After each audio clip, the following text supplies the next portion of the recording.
శివాయ గురవే నమః. శ్రీ భద్రకాళి మాత్రే నమః. మృత్యుంజయాయ రుద్రాయ నీలకంఠాయ శంభవే అమృతేశాయ శర్వాయ మహాదేవాయ తే నమః. నేను మీ రుద్రోజు నాగరాజు. నేటి పంచాంగ విశేషాలను గ్రహస్థితులను పరిశీలిస్తే ఈరోజు శత్రువుల మీద విజయం సాధించడానికి, పాత బాకీలు తీర్చడానికి చాలా అనుకూలమైన రోజు. తేదీ 23/2/2026 సోమవారం. సాక్షాత్తు లయకారకుడైన పరమశివుడికి ప్రీతిపాత్రమైన రోజు. ఇక ఈరోజు తిథి నక్షత్రాలు ఖచ్చితమైన సమయాలను గమనించండి. తిథి విషయానికి వస్తే స్కందమాతకు సుబ్రహ్మణ్య స్వామికి ఇష్టమైన శుక్లపక్ష షష్ఠీ తిథి. షష్ఠీ తిథి ఈరోజు సాయంత్రం 5:50 వరకు ఉంటుంది. తదుపరి సప్తమి తిథి. నక్షత్రము శుక్రగ్రహ పాలిత భరణీ నక్షత్రము. ఈ నక్షత్రం ఈరోజు రాత్రి 8:05 వరకు ఉంటుంది. తర్వాత కృతికా నక్షత్రం ప్రవేశిస్తుంది.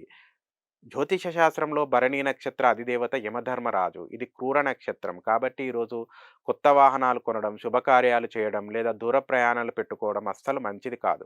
కానీ పాత అప్పులు తీర్చుకోవడానికి ఇది సరైన సమయం. ఉదయం మరియు మధ్యాహ్న సమయాలలో ముఖ్యమైన నిర్ణయాలు వాయిదాలు వేసుకోండి. మధ్యాహ్నం 12:24 నుండి 1:12 వరకు దుర్ముహూర్తం. అలాగే 2:48 నుండి 3:36 వరకు రెండో దుర్ముహూర్తం ఉన్నాయి. ఇక అత్యంత అప్రమత్తంగా ఉండవలసిన వారు మిథున రాశి జాతకులు. ఈరోజు మీకు ఘాతవారం.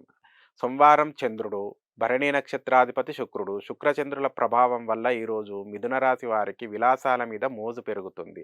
దానివల్ల అధికంగా అనవసరంగా ఖర్చు జరుగుతుంది. ముఖ్యంగా స్త్రీల వల్ల పురుషులకు, పురుషుల వల్ల స్త్రీలకు మాట పట్టింపులు లేదా అపవాదులు వచ్చే ప్రమాదం ఉంది.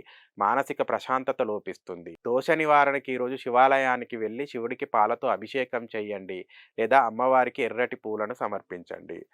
శుభం భూయాత్.